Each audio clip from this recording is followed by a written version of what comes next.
Hello, and welcome to another PAX Online panel. I'm very, very excited to be here. I'm very excited to be taking part in PAX Online as a general concept. I know everybody else here also is.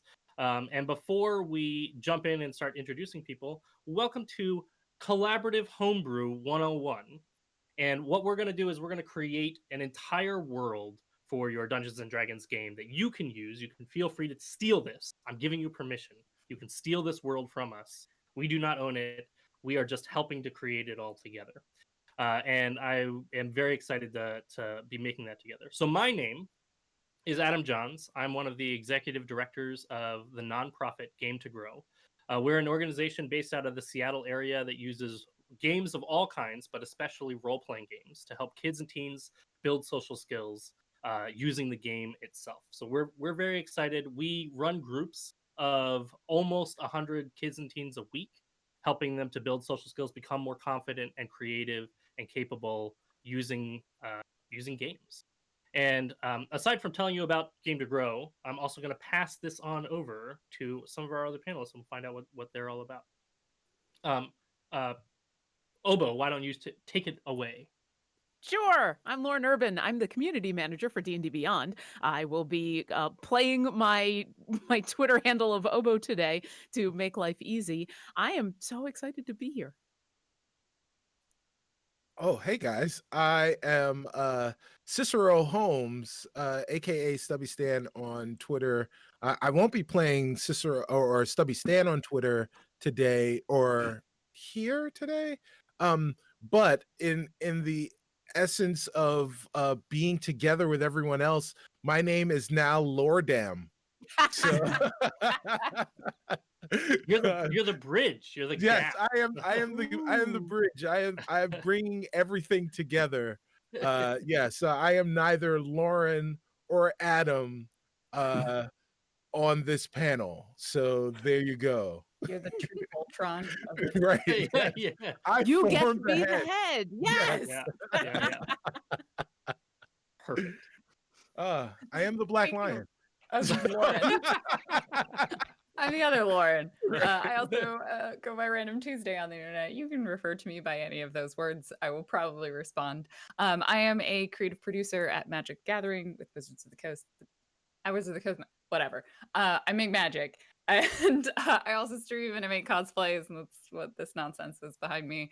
And I love playing RPGs, so I'm very excited. And also improv. They're like, we're going to start with an improv game. And I was like, oh, really? Tell me more. So I'm very excited. That sounds great. Collaborative and homebrew. I am the other Adam, Adam Davis, the other founder of Game to Grow, the other executive director of the nonprofit Game to Grow, and I'm very excited to be here as well in this virtual PAX space.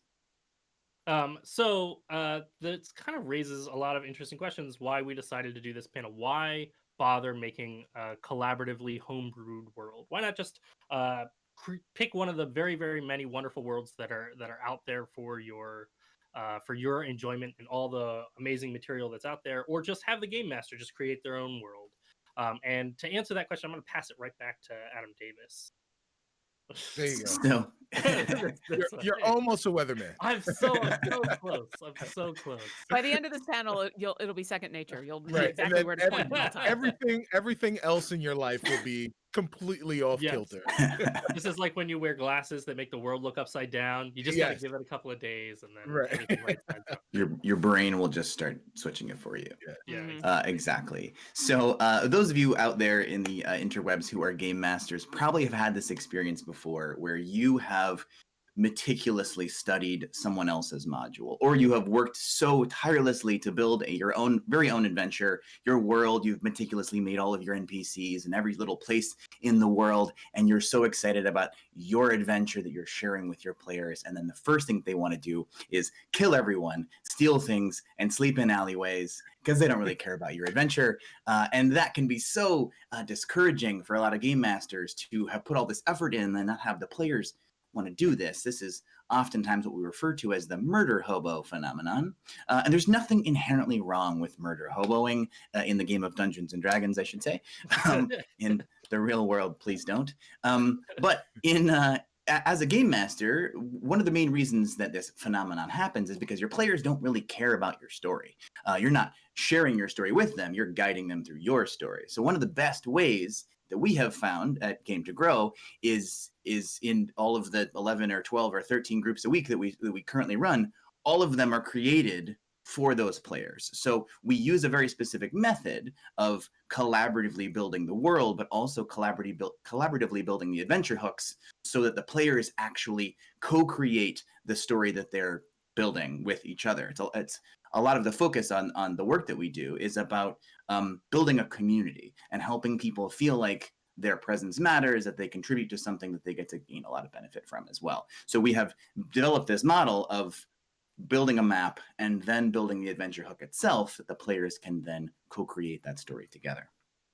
So that's actually what we're going to do. We're all going to kind of contribute little pieces, and we're all going to add to our own little pieces. Thus is the collaborative method. It's more than just people adding individual things, but it's people building on each other's ideas to create something more than what any one individual of us could have made on our own. So that's what we're going to do. But Adam, I feel a little awkward being on a screen together, and this is hard for me. Can we like get a little more comfortable in this? Yes, we are going to infuse these boxes on the screen with collaborative energy by playing an improv game. We're going to start with an improv game, just a very simple one word at a time story building game. So our goal here, as you are in your boxes on your screen, is to break through those boxes and start to metaphorically make connections with each other. So here's what we're going to do. Once you stretch your box to the right appropriate size for your comfort level, then we're going to be building a story one word at a time. So we're actually going to start with you, Adam Johns, starting the story. Then we are going to go around in the same order we introduced ourselves. And we're going to just say one word, building some kind of story. I don't want you to think too hard about this. Your goal here is just to respond with the first thing that you think of. Even if it doesn't make a lot of sense, your goal here is just to open the floodgates and let your spontaneity flow. Adam, would you get us started? Once There Was A Giant. purple tree. Minotaur. this Giant. purple Minotaur. Traveled. far And wide But Terrible. woodcutters. trapped. the giant. Purple. Tree. Minotaur. so They Decided. To Harvest. the surrounding Fauna. soon. Capture. the friends. That. Sparked. War. after All. Is that a compound word? After all. Depends on the next word you're gonna say, Cicero.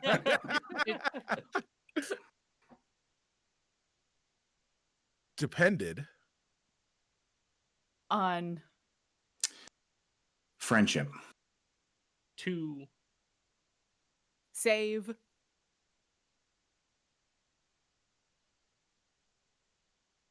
Lilies. please. Forever. the End. That was a beautiful story. That's Walt. a beautiful story. I think that was really, it was really a story of redemption and a story of heroism in places we couldn't have expected, which I think is really the best kind of Dungeons and Dragons story we could ever have. I want Oh, we art of the giant purple tree minotaur holding like a Right. bunch of lilies that are his friends. might, magic, mystery, all of lilies. it. That story was going to be the next Game Compound of Thrones. words. I can Yes. Absolutely. see it. It's the prequel. Yeah, right. Yeah. That's our setup. Ooh, And still maybe better that than is- season 8. Right. It's so easy to write something better than season 8. All right. With that, I feel a little better. I feel ready to jump in. Should we jump in and start to make a world? We should. Let's do it. Yeah. So the very first thing that we're going to do is obviously you can see down on the screen we've got a little bit of a whiteboard, and we have what looks to be sort of an outline on our whiteboard. We're all collaboratively joined into this whiteboard program so that we can all add different things to it. And the first thing that we're going to do is we're just going to add some stuff to the place that we have. So we have a continent, and I actually feel like our continent needs a name. Actually, let me ask first, Adam, is this thing that we have drawn here, is this the continent itself, or is this just like a scroll of paper that we're looking at? What is the outline that I have? So our heroes have found this scrap of map in the satchel of an assassin who was sent to kill them. So as our heroes dispatch the assassin and rifle through his belongings like you're supposed to whenever you are have an attempted assassination, classic you way you look do. through their pockets naturally. Yeah. This scrap of map was found in there. Perfect. So this is actually our piece of paper, and we're going to add a little bit to this. We're going to add some continent, some place. Maybe this is a place in the world that the characters are all of our characters that we theoretically have in all of this are interested in exploring. Maybe it's a whole separate continent. We're going to have to sail there. All of those are possibilities. I'm going to draw in a little bit of a continent on our map. And you can see I'm having the continent go to the edges of the map. And that's because this isn't actually an image of an entire continent itself. It's just a sort of subsection. It's a selection of a continent. So I drew in some lines to maybe be our edges of our continent. What's outside of those lines could be water, it could be forest, could be desert, could be all sorts of things could be just a magical barrier, could be the edge of the earth. And that is where you can jump off and find all the turtles that are down below you, going on for forever. All the way down. And so whatever the case may be, we're actually going to decide some of that together. All I've done now is drawn lines. That is all I've done. And that's what everybody else is going to do too, because we're going to go around in a circle, I guess. We're going to go around one at a time, and we're going to add some stuff to this. And the first thing that we're going to add is we're going to add some geographic features. Obo, what would be an example of a geographic feature? I would love to put a volcano on this map. Do I would it. love to have a volcano that because you mentioned maybe these lines are where the water is, maybe these lines are where a forest is. I want a volcano right here, and the reason that you don't go is because there's a volcano. It's all just lava, and Just my lava. drawing ability is not Beautiful. amazing. So It's beautiful. I'm gonna use my words, and then there's just a fountain of lava. There we go, fountain of lava. I like it. It's an erupting volcano. Exactly. It's not just a volcano. This is a This is a active. fantasy world. All volcanoes must look epic at all times. I think that's totally true. A dormant volcano is just a mountain. This is not a mountain. This is a whole volcano that is going on here. Exactly. Awesome. I love it. Cicero, what's another thing you'd like to put on our map? Another geographic feature you'd like to put on? So I imagine that this world is very different from our own. So in the north, near this water, in the northwest, is a desert. Oops, there is a desert that. Hold on. Let's see. Desert up along the shoreline. Yeah. Here, and most people, I call it a desert. Most people, when there is sand near water, call it a beach, but it's distinctly not. it is distinctly not. It is very distinctly much a desert, and I am very bad at drawing as well. Someone clean that up for me. This actually looks wonderful. It looks so good. So one of the great pieces about this is that we're using this platform for drawing this. But like, I'm not a great artist. I drew a box and it wasn't even a good box. It has like edges and weird bits. The great part about this is that we are creating a map in a fantasy world.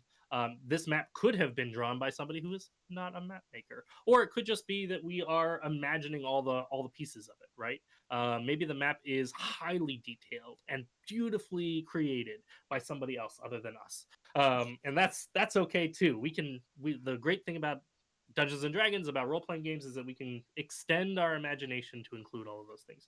Additionally, magic suffuses this place. I've had lots of players that will tell stories that will make statements to say, well, you can't put a mountain right next to a swamp because that's not how geography works. And I will say, except it's a magic swamp and a magic mountain. And so they can go right next to each other. And that's just the way it works. So even though it might look like a beach, it is in fact a desert. I love it. Lauren, Random Tuesday, will you add in another Yeah. geographic feature? I like spooky forests, and like with incredibly large trees, and I feel like everyone's doing that thing where they're like, I'm just gonna go on the edges. I'm gonna put my forest in the middle. Yeah. Yeah. This is Go for it. Get it in there. Yes. big forest. There you go. That's all. Oh, Oh, awesome. nice. That's all. That's Yeah, here great. we go. I found ways that you can make the markers do stuff. So Yeah, this is great. This is the most detailed map that I've had so far. you get a lot of clicking noises. So there you go. There's the forest. I will Oh, say awesome. also that this map is a great opportunity to build some sort of like symbolic thinking. So it is important to recognize that this map, it is that volcano is maybe not to scale, but it lets everyone who looks at this map know that there is something there that is exciting and we want to go look at it. Symbolic thinking is another thing we want our participants and our players to learn anyway. So utilizing this map to do that is really helpful. I love that forest in the middle, and I'm going to use the collaborative spirit of yes anding and say that deep inside that forest is there is actually sort of a little town deep inside this. And there is. I like it. There's also possibly one very large tree in the center. It could be one really gigantic building. It's not even a town. Yeah. It's just one. Symbolic thinking, though, lets you recognize that house is not a house. It is a iconographic symbol of something else. So there it is. There it is. I love it. So one of the point. What? He's delivering a point? Ridiculous. Yes. Also, I would never have tolerated the amount of negative self-talk that was happening just now. I'm a bad artist. I'm a bad artist. I'm a bad artist. There is a volcano there that wasn't there before, and we should celebrate the fact that there is now a volcano and a desert by the water that is not a beach. Thank you for your contributions to our collective map. Absolutely. So we're actually going to do one more round, and everybody's going to add a little bit more, and I'm going to add something as well. In fact, I'm just going to add a lake, a little bit of a lake. I didn't find all the cool buttons that Lauren added, and then like a river coming down. Runs down there. Oh, so it's like a tributary. Right. Sure. Yes. Yes. So that is exactly what I was going for. And that makes me curious about who pays tribute at the tributary. That is correct. Yeah. And then we'll pass it back around so everybody can add one more geographic feature. And then after we add those geographic features, we're going to come up with some story about this place. So right now we're creating, and Obo, you should take it away. Go ahead and add another feature on there. But right now what we're creating is a foundation. We've got a foundation for something that we can work with. But all of the things that we're creating, my lake and my river, the volcano, the desert by the water, all of those things are going to get co-opted by other people here. And so we're never going to turn down something that somebody else has offered, but we are going to add to it. And the person who created it originally is going to let it go and let it recognize that it's something that is a part of our story that we're creating, our map that we're creating, and not something that necessarily you need to own, needs to be really explicitly a thing that works the way that it does in your own mind. Well, Obo, what have you created there? I've decided that any good river needs a place where there is a giant waterfall. And so, in order to have a giant waterfall, your river needs to go over some mountains, not Would giant you- mountains, And I made them purple because purple mountains, majesty, why not? So, that's, I guess your lake is now high up on a plateau. Surrounded by other mountains, and eventually your lovely river comes down into a cascading waterfall, which you will just have to imagine that I've drawn in exquisite so tiny beautiful. detail. I love it. Oh my gosh! And there's a rainbow coming off course. the mist from the cascading waterfall. Oh, it's beautiful. I love it. And now my lake is a mountainous lake, which I really just enjoy the scenery of a good mountainous lake. Nice and cold. Awesome. Thank you so much, Obo. Cicero. So I'm gonna stay over by the desert and say that the desert is a secluded desert because it is also blocked by mountains, and the mountains in this world are purple. Oh, yeah. So this I've seen how they is a gigantic mountain range that that just cuts off the forest area from the desert area. So now we've got, it was prime real estate in the desert, but Right. now it's so isolated that who knows, the real estate prices may have dropped quite a bit. If there's not grocery stores and stuff there. Well, there might No, it's a there desert. might be. There Clearly could be. It's a desert. food It's desert. not Right. one. It's a food desert. And these Awesome. mountains are so high that they are snow capped, but there's no white. The snow here is red. Maybe that's why the mountains are purple. Right. Because the snow is like a red snow and it mixes in and sort of degrades down in color. It mixes with blueberries that get crushed up by animals. I was like half thinking, like, what if the mountains are all just made of crystal? Ooh, I like that. Yeah. Like amethyst chunks. Crystal Mountains. I feel like Yeah. that's like an off-brand soda. Am I making that up? Crystal mountain. That's why people live in the desert, is they're harvesting the soda that comes off of these crystal mountains. Yes. Exactly. There's actually a thriving exactly. It's a thriving dessert community. They're a Right. hummingbird population. They're like human hummingbirds, so they just need straight sugar water. There's already so much collaboration building into this world. I love this. I'm already imagining the people playing the NPCs in this world, and they're like, "Hey, how you doing? I'm ready to meet you. You ready to go? Oh man, I'm feeling really tired. Are you thirsty? Come over here. This world is sponsored by Red Bull. I love it. Awesome. Lauren, Random Tuesday, would you add in? I would be remiss if we did not have at least one swamp. We do need a swamp. We do need a swamp. So I might cheat a little bit. I'm gonna add two things. Okay. One, I think by the volcano, part of why it's so like terrifying and inhospitable is there's just a big swamp like around it. Maybe not around all of it, around some of it, and some swamp. Yeah, and then the river connects to it. Nice. Oh, a river like an runs through it. Yeah. Solid. Speaking of dated references. Right.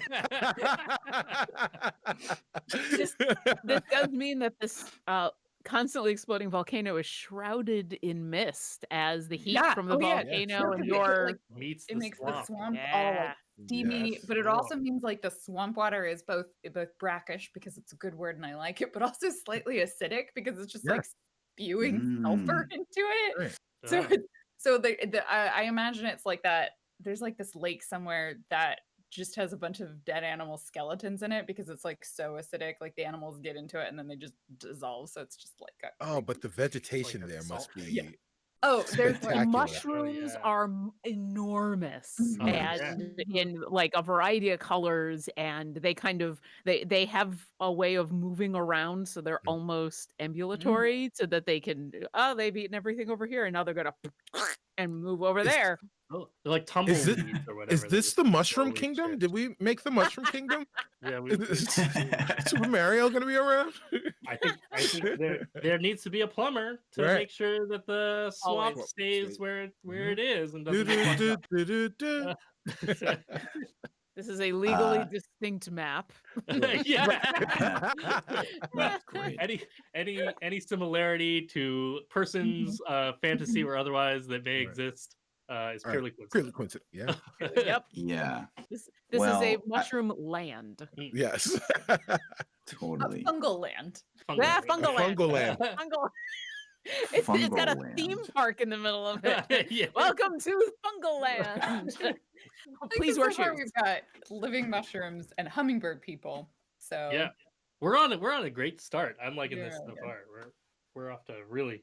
Also, can I say our map is so colorful? It I is very really enjoy all colorful. the colors that are going on there. I like it too. Are you gonna add I something? This assassin like found the best place to buy a map. You know, Right. they had all the Crayola Really? crayons at this Yeah. this map maker. Okay. Wow. I'm noticing that, and I was sort of inspired by the fact that someone said Purple Mountain's Majesty. And then I was also thinking about the fact that you said, talk about food deserts. So I'm going to make amber waves of grain. Oh. Over here, it's going to be on the opposite, on the right hand or the eastern side, sort of where that water is to keep sort of natural. So those are like, this is once again sort of symbolic. These are the amber I waves was of hoping they grain were over here. giant waves of grain, just like human size, like Oh, The tree sized. yeah. perhaps they are. Yeah. Perhaps they are. This is just my way of saying this is not just. I wanted to differentiate between these amber waves and the desert over there on the western side. So those are like little wheat stalks over here in the foothills of the mountains on the coast, which I'm assuming is water, and maybe there's people who come over and harvest this and then take it back to their own continent somewhere else. Could be true. Maybe especially valuable if they're gigantic in the size of redwoods, Mhm. which could be really. You just harvest one, and Yeah. then take There it you back go. Making bread for a month right here. Yeah. Mm-hmm. for the whole city. Mhm. The last thing that we're gonna do is we're gonna have everybody There's at least just one giant that lives in the mountain that just chews on like the sheep of corn, like with the it's like it's singing out of his mouth. yeah, but they have to be a giant for it to be proportional. Yeah. Yeah. Well, I dare say I believe there's some people down there. Well, hello there, little people. Yeah, I believe that's the giant we have living in the Purple Mountain. We're gonna do one last thing, which is that everybody's gonna add a settlement, a city of some kind or a town.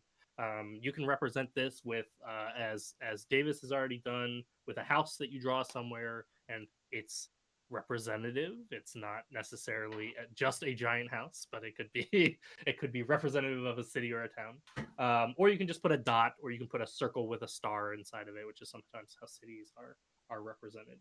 So I'm going to add one. I like the idea that there's just a town right next to this lake up in the mountains. So I'm just going to add a dot right there to be a town by that lake. Maybe a nice little like cabin town where people live and go on vacation, and they live by a lake all the time. My turn? Yeah, go for it. I love the idea that the mushroom people and the hummingbird people have a thriving trade community and Mhm. are constantly meeting up to exchange it was the sugar water coming down from the crystal mountains and the lovely harvest that you can get in this unique swamp. And so I think right about here there's a town, and it's kind of the trading outpost between the desert and the brackish swamp, and they come together, and it's a lovely little town in where you can trade all your goods and also get really good snacks. I sort of imagine that the hummingbird people are very fast moving and the mushroom people are very slow moving. So there's like a really hilarious like exchange of goods that happen where the mushroom person is like, "What about for 4. And the hummingbird person's like, 4? Yeah, 4 I could probably do. 4 I could probably do. 5. I think we should, I'll negotiate down to like 4 or 5. 6. Well, let's do 6. Let's do 6. And that's like a hilarious exchange that constantly happens in this town. Absolutely. You have to be the most patient on both sides to really thrive in this trade town. Yeah. I like it. Awesome. Cicero, where do you want to put a house or town or So I want to believe that there are I'm going to cheat a little bit and say that there are 2 towns. There is a town right here in the north that that benefits from both the water from the sea and is already establishing a mining community up here at the beginning of the Crystal Mountains, mining the sugar water. But All right. there is also a town down here where they have created a little mining and tunnel community that will allow them to trade with the town that is just by the volcano and the hummingbird community. So all of the so what happens is the mining is done and they get their goods and they bring those goods from the one town to that trading outpost, and that is where all the goods and services take place. All the commerce takes place. Nice. I like that. Is there a tunnel that goes all the way through the mountains? I think so. Yeah, I think that tunnel goes a little like this. Yeah, there we go. That's got to be a beautiful tunnel. Yes. All the sugar amethyst Yes. all around you. Is it just rock candy? Have we determined that these mountains are just made of rock candy now? It depends on the elevation. Oh, okay. Yeah, Yes. right. That makes sense. Awesome. That Lauren, makes sense. Yeah, right. I was worried it didn't make sense. But that makes a lot of sense. Lauren, why don't you add another city or a town? I don't know how this little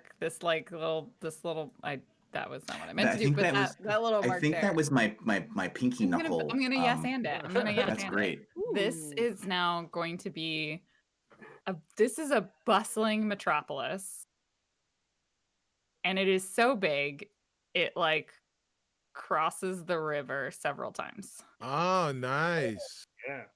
It's just like this Oh. massive conglomerate city that's right on this fork in the river, by the amber sheaths. They harvest all of that food.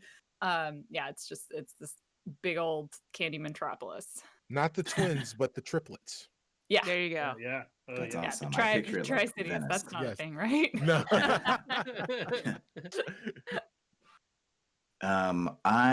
There is already so much good stuff on this map. I think I'm gonna add down here where the edge of the swamp, there's still a solid enough land that sort of the dwellers of solid land right there, maybe receiving some of the goods from the Tri-Cities coming down the river, and then they can take it, and then maybe they are the waypoint for the swamp people.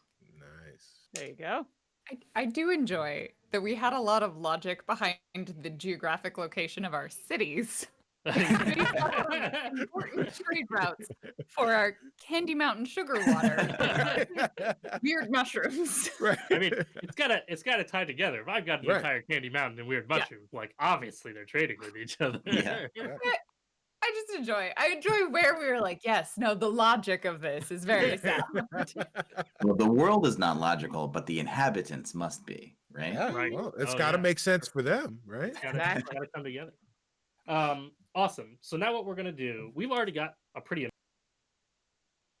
amazing thing. I wanna practice a couple of fun techniques that we can kind of pass on to the audience. That's clearly all here. Hi, audience. Hi, everybody. I want to pass on a couple of fun techniques that you can use to even flush this out more. So right now, we don't have titles for anything. Nothing is named on this map, and names are a power. They are a great power that we get to imbue meaning to many of the things that are on this map, except of course for the Crystal Mountains and the soda itself, named after the Crystal Mountains. Right. But I want to name. We're gonna pick a city or a town, and we're gonna name it. And this one we're gonna name one letter at a time, passing around the group.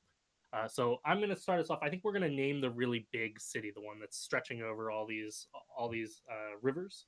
And I'm gonna give it a name. I'm gonna pick a K. Why don't we go with K? And Obo, will you give me the next letter in the name of this town? Oh, Oh, okay. Oh,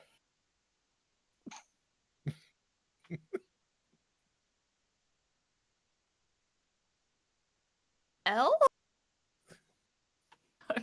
I'm gonna go with A. oh no.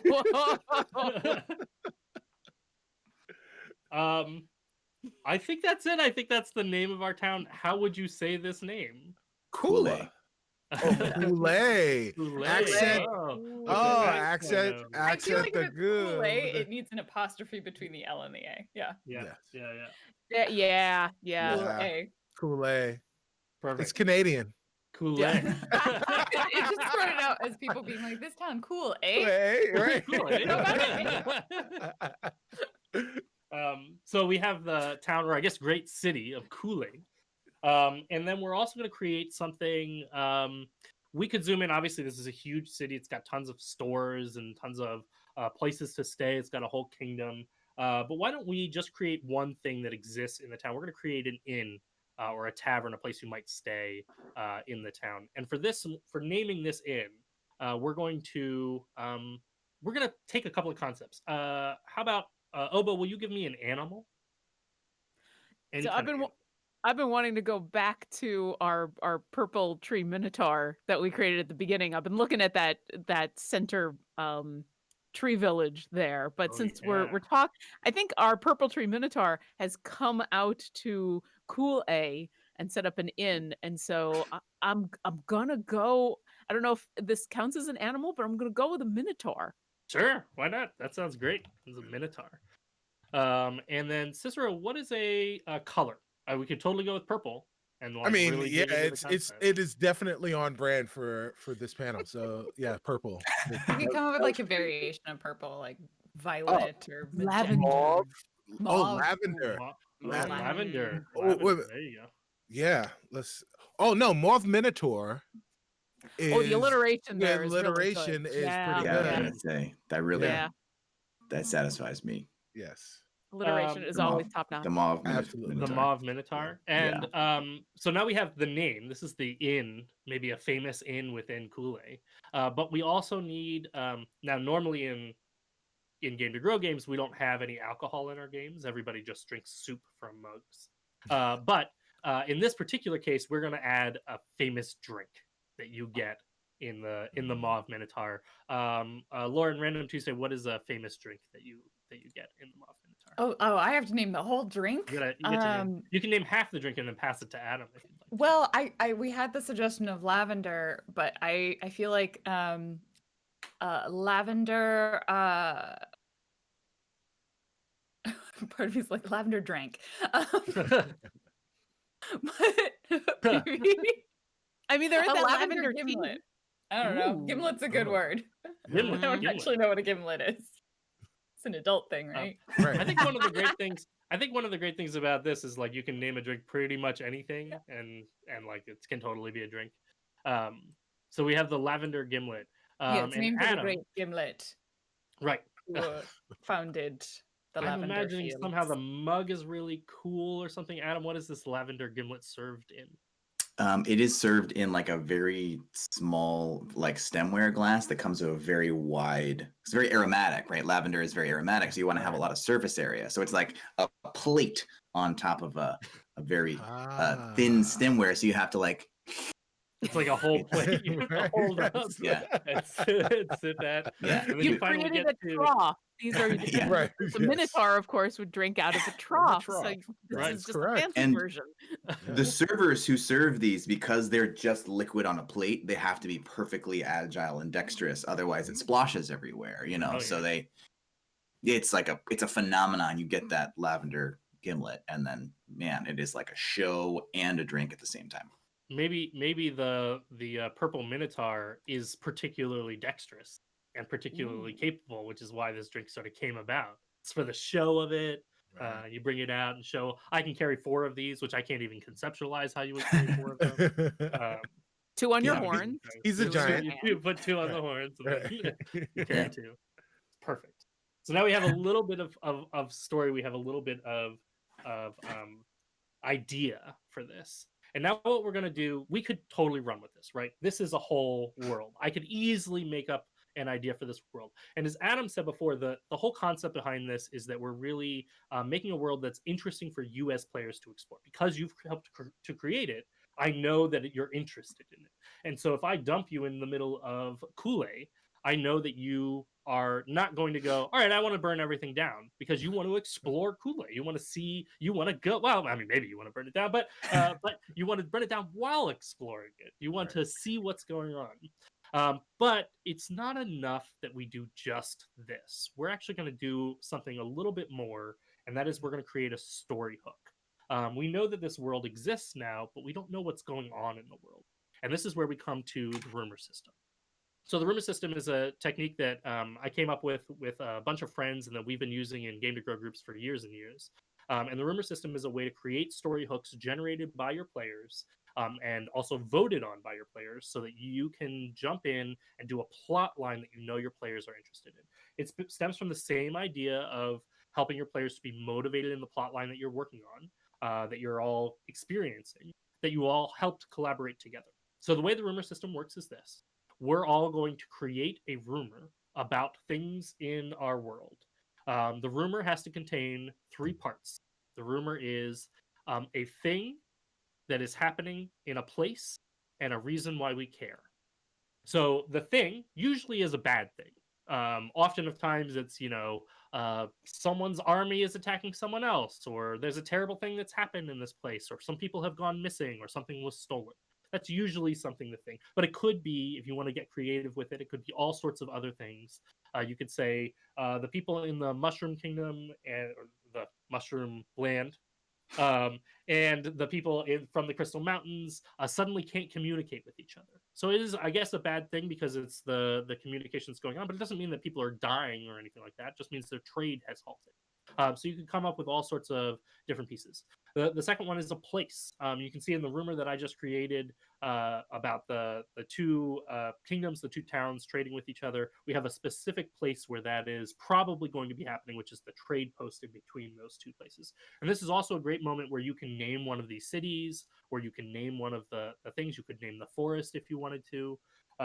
When you name a place, you once again give it some power. And the last one is a reason why we care. Why do we as adventurers, or we as players, want to go on this mission? Maybe there's somebody offering a great reward. Maybe there is just the good of doing good in the world. Or maybe there is a chance to get like a magic item or something. So what I'm going to have everybody do in our chat that the audience cannot see, but which we as panelists can all see, I'm going to have you type your rumor. And once again, it's a thing that is happening in a place and a reason why we care about it. So go ahead and type those in. When you have those all together, I will read them all out loud. And Adam Davis and myself have used this to. I'm just going to keep talking while you're typing these, so you don't have to listen to me, but the audience can listen. While we've done this in many opportunities, we've used this to generate campaigns that have lasted years, even that have stretched over a long period of time. And one of the basic benefits of this as a game master is that I don't have to come up with all the ideas. One of the challenges that sometimes comes up for so many game masters is a blank slate is a hard place to work from. A blank slate has too many open possibilities. And what I'm doing now, by having all my players contribute their own ideas to it, not only am I sure that they're going to be motivated to pursue those things, they're creating a reason why they themselves would care about what's going on, but I'm also creating something that I can use and that I've got some boundaries that I can work within. And I often find that my own creativity works a lot better when I have boundaries to the creativity that I'm trying to do than it does when I've got a big open blank slate. So we've got some of these coming in. These are already looking really great. Once we have all of them, Adam, can you remember any of the good storylines that we've come up with from? Yeah, I'm actually playing through one of them right now. One of them was originally there was a king who is doing experiments on children. So a little darker in theme. The king is doing experiments on children against their will. That was the basic rumor. In there is the name of the kingdom was in there too.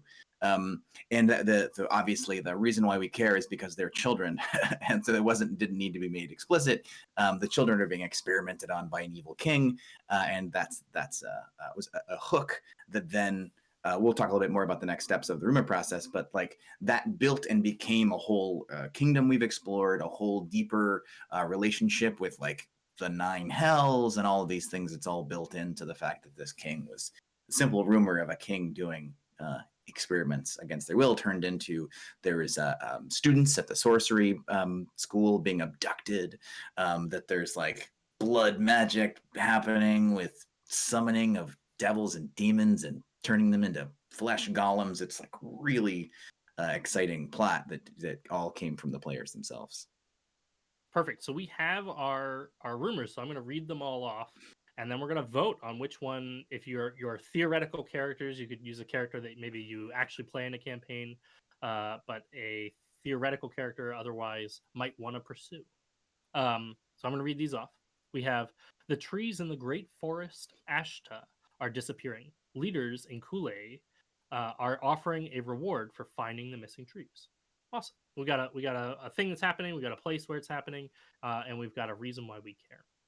The owner of the Mauve Minotaur has not received their shipment of sugar crystals from the Crystal Mountains, and they can't make their signature drink without that sugar. Awesome. Pulling back into the Purple Minotaur, and so that we can actually interact with them. They're not going to become an NPC in our quest. That sounds really exciting. The next one is there are bandits attacking caravans traveling through the tunnels. The Mushroom People have offered a hefty reward to track down the bandits and get them to stop stealing the precious sugar water. Caravans. Yeah, I typoed that, but caravan is clearly a word now. Yes, it's clearly a word, and also there's sugar mountains. Maybe there are giant ants. Yeah. Oh, that's great. Caravans, yes. I was thinking they were also sort of gallivanting caravans. Sure, that could totally. So, you know. Yeah. I also think now the rumor that I came up with and the rumor Adam Davis came up with pair very nicely together, and that's basically we've just put together an entire campaign. It's great.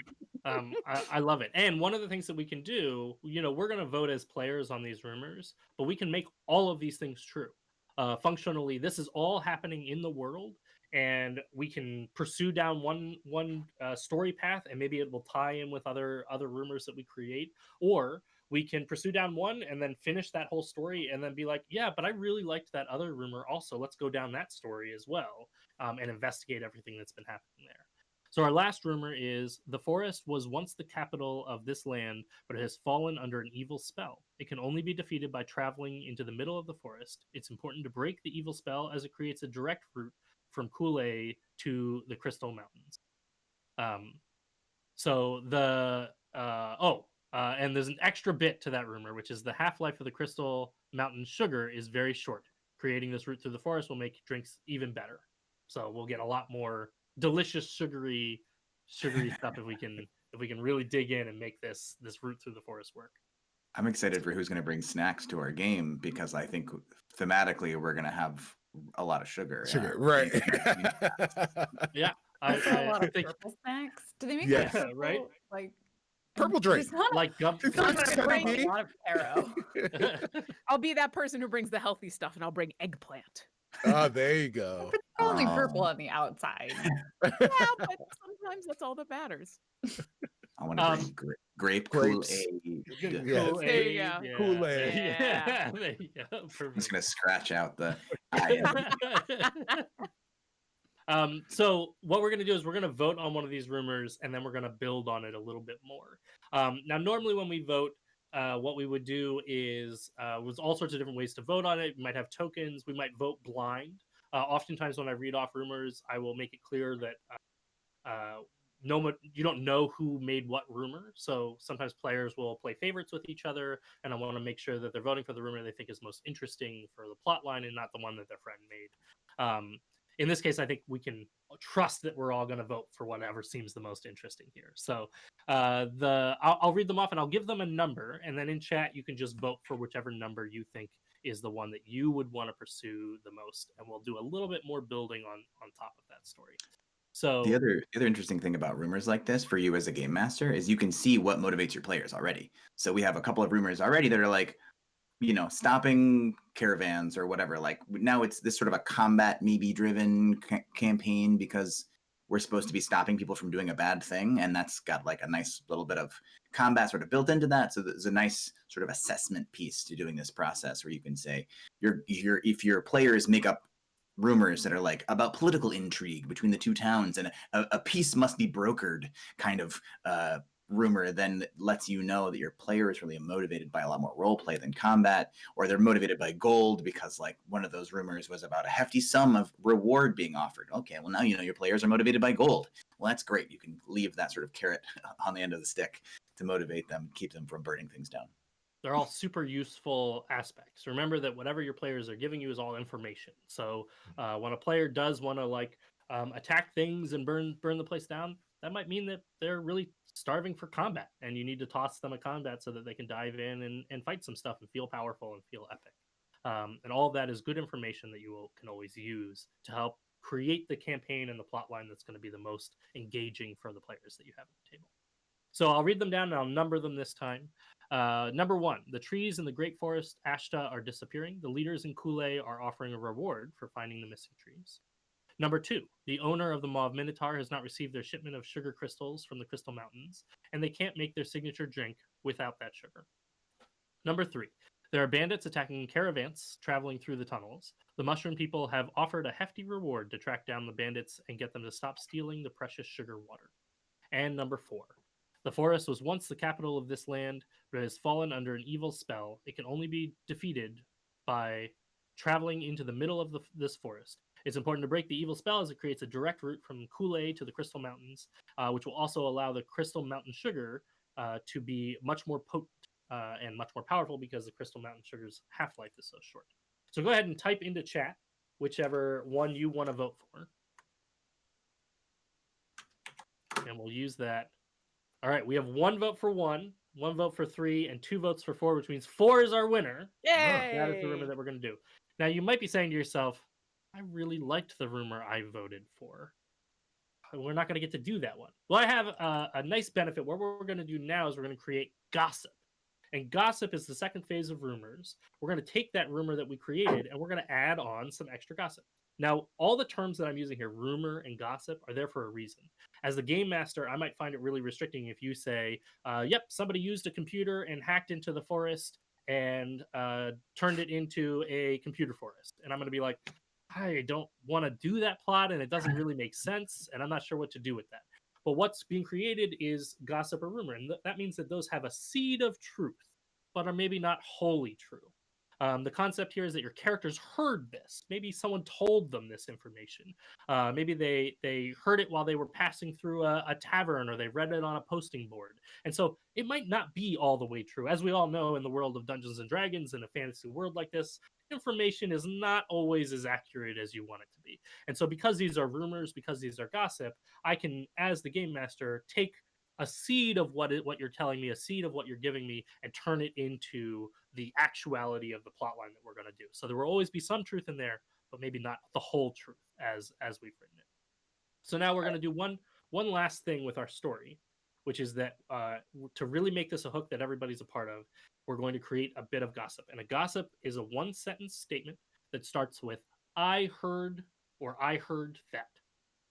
And then you add on whatever 1-sentence thing. So our rumor that we're adding on to is the forest was once the capital of this land, has fallen under an evil spell. It can only be defeated by traveling into the middle of the forest. It's important to break the evil spell as it creates a direct route from Kool-Aid to the Crystal Mountains. And so now you can say, I heard that, and add something onto this rumor. imagining your characters all went out and asked some people about what was going on. What do you know about this, the forest and the evil spell? And they told you some information, and that was what you heard about this particular situation. Awesome.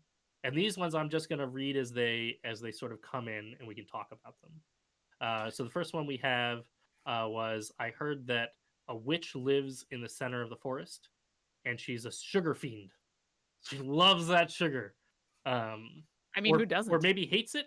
I've never been clear. I assume a sugar fiend is somebody who loves it, but it could be somebody who hates sugar. I don't know.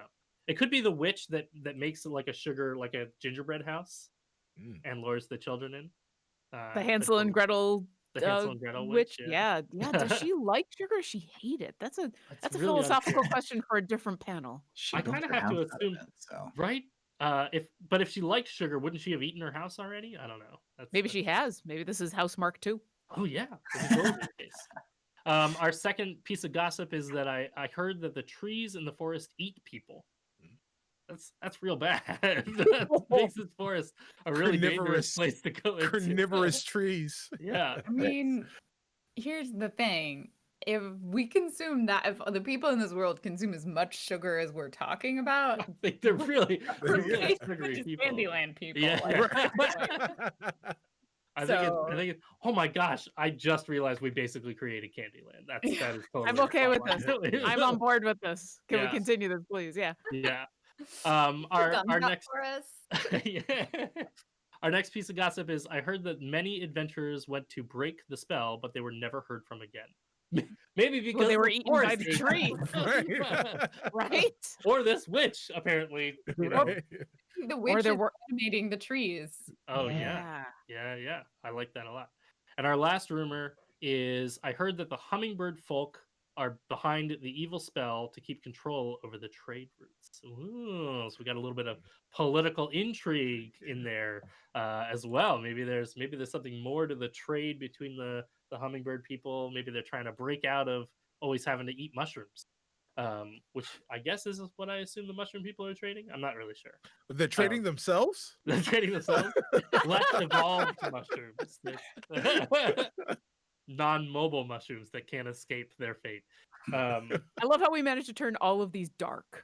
They all turned a little dark with our gossip. They all went a little evil. We have a bright, shining Candyland of a place that's got some real evil plot lines going on. Yeah, that undercurrent of the tummy ache after you go to Candyland is real. It really impacts you. Mm-hmm. All right. We're running short on time, but now we have a rumor, we have gossip to go along with the rumor, we have an entire world that we could go explore and have a blast in. I already want to play several campaigns in this world because it just seems like so much fun. Before we sign off, I wanted to do another opportunity for everybody to go around and reintroduce themselves so that everybody knows who it was that shared all these amazing ideas, as well as to toss out one last maybe idea about what's going on in our world. If you've got something fun that you think this world needs added in. So Obo, why don't you take us away? Give us one last introduction and one last idea. All right, so the idea I'm going to throw out first, which is you've got all this sugar, all this amazing sugar, and a volcano. Why are you not making candy glass?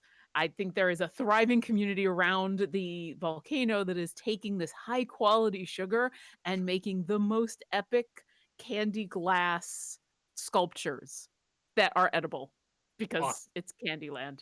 I love using the heat from the volcano, and it's all wonderful and it's all sugary. And hi, I'm Lauren Urban. I'm the community manager for D&D Beyond. You can find me on Twitter as Obo Lauren, and you can find me everywhere D&D Beyond is sold. When you buy it, Lauren Urban is there. Where you buy it? If you go to dndbeyond.com, I am there.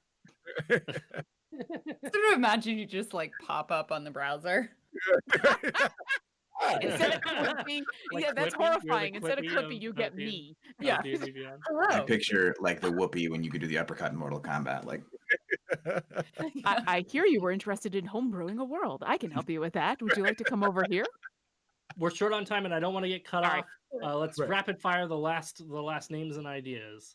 Sure. Cicero Holmes is the name, at Stubby Stan on all social media platforms. You can follow me there, find out everything that I'm doing, and hire my voice because I do that stuff. And my idea is that caravans are actual real ants. They're ants that caravan all of this sugar all over the place. They live in the desert in giant mounds that are giant caravan ant hills I love this. in the Awesome. desert. We got 20 seconds. Lauren, can you do it in 20 Hi, seconds? I'm Lauren. You can find me on the internet at RandomTuesday, and if we have red snow and purple mountains, I think our oceans are orange. Perfect. And I'm Adam Johns, I'm Adam Davis. and we are the executive directors of Game to Grow. Thank you so much for joining us, and enjoy the rest of your PAX Online.